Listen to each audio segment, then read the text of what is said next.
2019년 우리나라 통계청은 충격적인 발표를 했습니다. 2029년부터, 그러니까 2019년을 기준으로 앞으로 10년 후에 우리나라 인구, 총 인구수가 줄어들 것이다. 그렇게 예상을 했습니다. 그것도 참 슬픈 일인데 더 충격적인 것은 통계청은 우리보다 훨씬 정확한 데이터를 갖고 그런 발표를 했을 것 아닙니까? 그런데 무려 8년이나 당겨져 가지고 10년 후에 인구가 줄어든다고 하더니 무려 8년이 줄어들어 2021년부터 우리나라는 인구가 줄어드는 나라가 돼버리고 말았다는 것이죠. 그러니까 그들이 바보가 아닐 텐데 2년 앞도 예측을 못한 거예요. 그만큼 인구 줄어드는 이 속도가 무서우리만큼 빠르다는 거죠. 우리나라 해년마다 탄생하는 출생 아이들의 숫자는 다음과 같았습니다. 2017년, 이건 정확하겠죠. 호적에 올라가는 것이니까. 2017년에는 35만 7,700명이 태어났어요. 2018년에는 32만 6천 명. 는다는 건 상상도 못하고 얼마나 적게 줄어드느냐, 이것이 관건일 정도로 인구가 줄고 있는 거예요. 2019년에는 30만 2천 명, 2020년에는 드디어 20만 명대로 훌쩍 떨어져 버렸어요. 27만 2천 명. 그리고 작년에는 26만 명. 올해는 아무리 후하게 줘도 제가 볼 때 24만 명 정도 될 거예요. 24만 명이라는 숫자는요, 1년간 우리나라에서 전국에서 태어난 아이가 24만 명. 그러면 한 달에 2만 명 태어나는 거예요. 우리나라 전국 도시를 갈라놓으면 2만 명이 태어났다고 하는 것은 한 달에 2만 명이면 이 고양시에 한 달에 몇 명 태어날 것 같습니까? 그러니까 저 시골 도시에, 시골 소도시에는 아이들이 한 명도 안 태어난 읍면이 있을 거라는 거예요. 그리고 그걸 뛰어넘어서 그 도시가 없어져 버리는 도시가 나오게 될 거다. 그런 말이에요. 세계 인구는 현재 약 80억 정도 됩니다. 79억 6,300만 명 정도로 추산이 되는데 응당 세계에서 제일 많은 인구를 가진 대국은 중국이었습니다. 14억 5천만. 그 다음에 인도가 14억인데 3등부터 뚝 떨어져 버려요. 미국이 3억 3천, 인도네시아 2억 7천, 파키스탄 2억 3천, 그리고 일본은 11등을 했는데 1억 2천만 명. 우리나라는 몇 등이냐? 약 200국이 넘는 나라 중에 28등 했는데, 야, 200명 중에 28등이면 잘한 거네. 그렇게 생각할 일이 아니라 저 인구 숫자가 5,100만 명밖에 안 된다는 거죠. 5,100만 명. 길거리에는 소아과 전문병원이 점점 사라지고 있습니다. 거의 못 봤습니다. 최근에. 제가 2000년에 이 고양시에 들어왔습니다. 그래가지고 그때만 해도 산부인과가 제법 있었고요. 제 아는 장로님도 산부인과 원장이셨습니다. 아주 손님이 많았습니다. 그 당시. 유명한 산부인과였는데 4, 5년 전에 계속 적자가 나니까 병원이 결국은 어떻게 했느냐. 암 요양병원으로 돈을 많이 들여서 전환을 했습니다. 망하게 생겼으니까.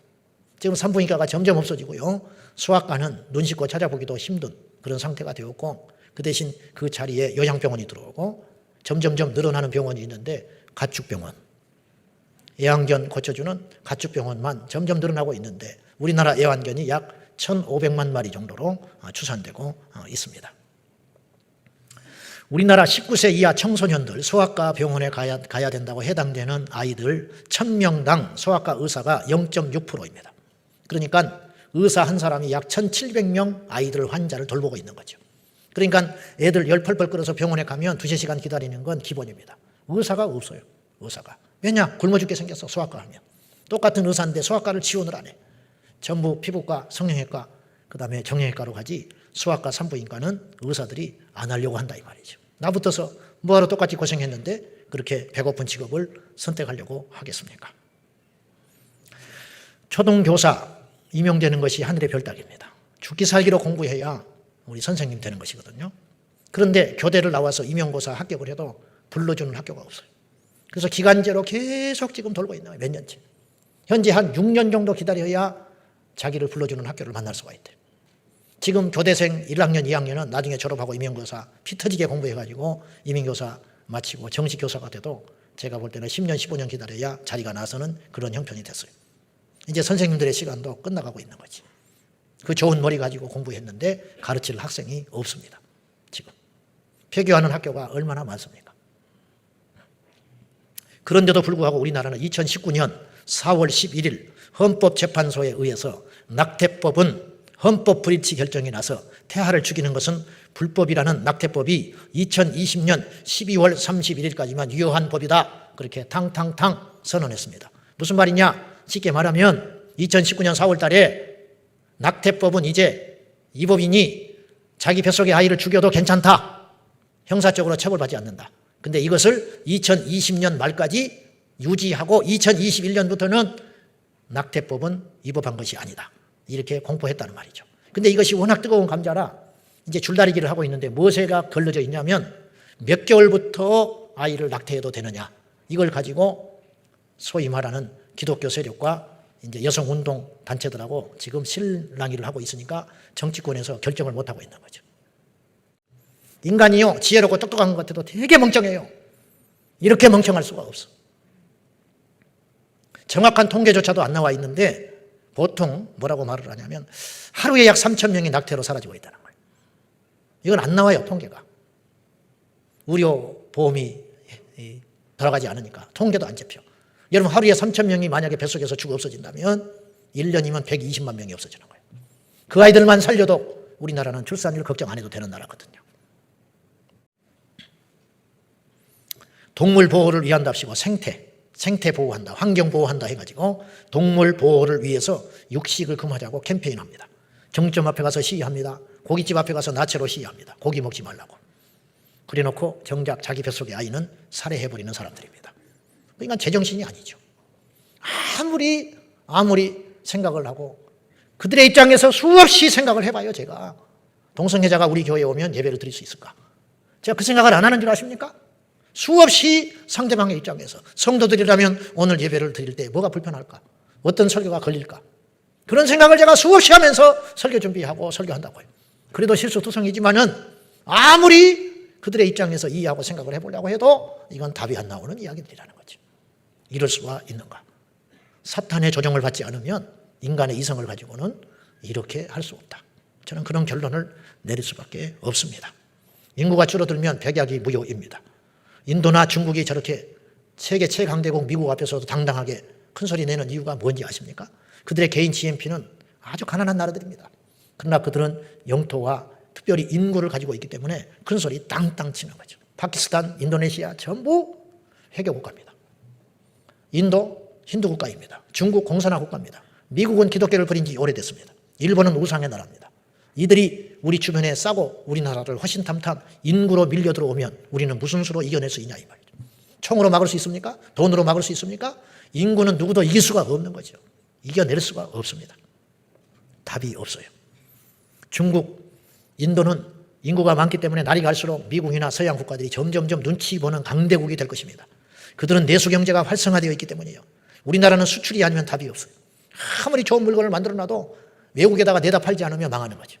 그러나 중국은 사실은 자동차를 우리보다 잘 만듭니까? 핸드폰을 우리보다 잘 만듭니까? 이제 막 무섭게 추격해 오고 있는데 이들이 만들어놓은 물건 애국 정신으로 해가지고 중국 사람들이 하나만 사줘도 내수 경제가 팡팡팡팡 돌아가는 거예요. 그러니까 자동차 형편없죠 아직. 근데 자기 나라 자동차를 사버리는 거예요. 핸드폰 애니콜을 어떻게 따라옵니까? 아직은 못 따라오지.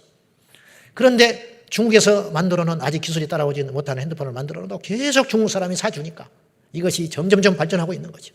그래서 향후 10년 아니 5년 안에 전 세계 자동차 시장은 전기 자동차 시장은 중국이 석권할 가능성이 큽니다. 아직은 기술이 모자라지만 그 내수 시장을 바탕으로 계속 발전시키고 있는 거죠. 이제 전 세계를 집어삼킬 날도 머지 않았습니다. 무엇 때문에 그렇게 큰 소리를 빵빵 치는가? 인구 대국 때문에 그러는 거죠. 사드 사태를 우리가 알고 있습니다. 미국하고 중국 사이에서 눈치 보다가 우리나라가 힘이 없으니까 미국의 눈치를 볼 수밖에 없었어요. 그래서 경상도 땅에다가 사드를 설치해놓고 중국을 감시하려고 그 레이더를 설치해놨는데 중국이 펄펄 뛰고 일어났어요. 그래가지고 롯데는 가만히 앉아있다가 벼락 맞아버렸어요. 롯데 땅에다가 그걸 내주고 싶어서 내줬겠어요. 거기다가 사드 설치하니까 중국에 들어가서 한참 잘 나가던 롯데가 그냥 된선이 맞아가지고 중국에서 다 철수하고 말았어요. 얼마나 많은 실업자가 있었겠어요. 이것이 현실이에요. 답이 안 나오는 거예요. 인구가 작으니까. 사탄의 속셈은 분명해졌습니다. 소위 유튜브에 보면은 음모론자들이 있어요. 그래서 세계 단일 정부, 뉴월드 워드, 신세계 질서, 일루미나이티 이런 거 관심 가지고 좀 보는 분들이 꽤 있을 것입니다. 그걸 다 믿을 필요는 없습니다. 또 그것만 막 빠져들어가지고 밤낮으로 듣고 벌벌벌 떨고 사는데 그것도 복음은 아니에요. 그냥 참고해서 그냥 지나가는 걸 한 번씩 보는 것은 좋은데 그것에 매일 필요는 없는데 그 음모론자의 말을 다 패하고 나서라도 들을 것이 한두 개 있다 한다면 그건 뭐냐? 사단이 전 세계의 정권을 권세를 쥐고 세계 인구 수를 줄이려고 한다는 거죠. 그건 어느 정도 일리가 있는 것이다. 그렇게 봐요. 코로나 사태도 그런 일환이고 환경 문제. 텔레비전만 틀면 계속 유럽에 불이 났네. 큰일 났네. 이산화탄소 줄여야 되니. 그래가지고 뭐 기후 협약이 나오고 빙하가 녹아내리지는 거. 한반도보다 여의도보다 수백 배 큰 운동장 10,000개 해당되는 빙하가 녹아서 없어졌다. 막 이런 살벌한 소리들이 뉴스에서 계속 나오죠. 그래서 그 메시지를 통해서 인류에게 무슨 공포심을 심어주느냐면 환경 문제가 이렇게 심각하다. 결국 이 환경 문제는 어디서 비롯된 것이냐? 인구가 너무 많다. 사람이 너무 많으니 전 세계 인구를 줄는 수밖에 없다. 이 메시지를 계속 던져주고 있는 거예요. 오늘 이 시대는요, 정보화 시대라고 하는데 정보화 시대를 다른 말로 말하면 우리가 속기 쉬운 시대에 살고 있다 그런 뜻이에요. 우리 사람들의 뇌를 전부 생각 없이 만들어버리는 거예요. 무슨 말이냐? 텔레비전에 나오는 뉴스가 전부 진리인 양, 사실인 양 받아들이는 경향들이 우리에게 있다 이 말이죠. 가보지도 않았고 그냥 보도된 걸 그대로 받아들이는 거예요. 어떤 기업, 어떤 사람 TV에서 나쁘다 그러면 나쁜 놈 되는 거예요. 그날부터 저 사람이 정말 그러는가 의심하고 다른 각도에서 쳐다보지도 않아요. 그냥 몹쓸 인간 그대로 돼버리는 거예요. 회사 망해버리고 기업 망해버리고 장사하는 사람 문 닫아버려요. 그리고 몇 년이 지난 다음에 따져보니까 그게 아니었어. 그 기자가 실수한 거예요. 근데 해볼 방법이 없는 거예요. 삼양이 농심한테 진 이유가 바로 라면 만들 때 사용하는 기름 파동 때문에 싸운 거예요. 기름. 근데 나중에 알고 보니까 삼양이 쓴 기름이 그렇게 나쁜 게 아니라는 거예요. 더 비싼 거였다는 거예요. 근데 이미 언론에 다 퍼져가가지고 이제 삼양은 주님 오실 때까지 농심을 못 잡게 됐어요. 아, 우리 목사님은 삼양 좋아하는구나. 그게 아니고 그 언론 보도 때문에 삼양이 농심한테 추월당해버린 사건이 있었다 이 말이에요. 아무리 억울하다고 말을 하면 뭐하고 그것이 아니었다고 말하면 무슨 필요가 있냐. 사람들은 이미 다 그렇게 알고 돼버렸는데 저도 그렇게 알고 있었어 그 당시. 근데 세월이 흐르니까 밝혀졌어요. 그것이 아니었어. 무슨 필요가 있냐 이 말이죠. 여러분 언론을 다 믿지 말고 성경을 믿으십시오. 참, 말도 안 되는 소리 같지만 언론을 믿지 말고 하나님을 믿어야 돼요. 다시 말하지만 사탄의 음모는 분명해졌어요. 사탄의 인구 감소 정책, 이것은 하나님의 계획과 정면으로 충돌하는 것이죠. 하나님은 오늘 말씀을 통해서도 우리에게 분명히 주문하십니다. 생육하고 번성하여 땅에 충만하라. 사단은 이 말씀을 정면으로 도전하고 있는 거죠. 정면으로. 그래서 결혼은 성경적으로 보면 필수적입니다. 사람이 부모를 떠나 한 몸을 이루라. 이게 결혼이거든요.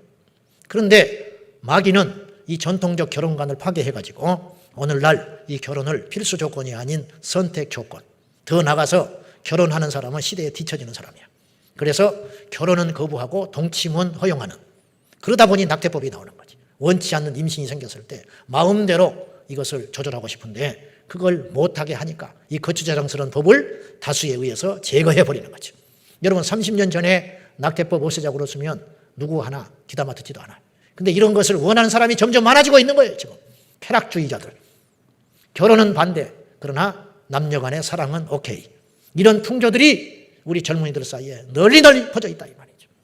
TV를 보면 전부 그런 것들을 암시하는 내용들과 패널들로 가득 차 있습니다. 가득 차 있어요.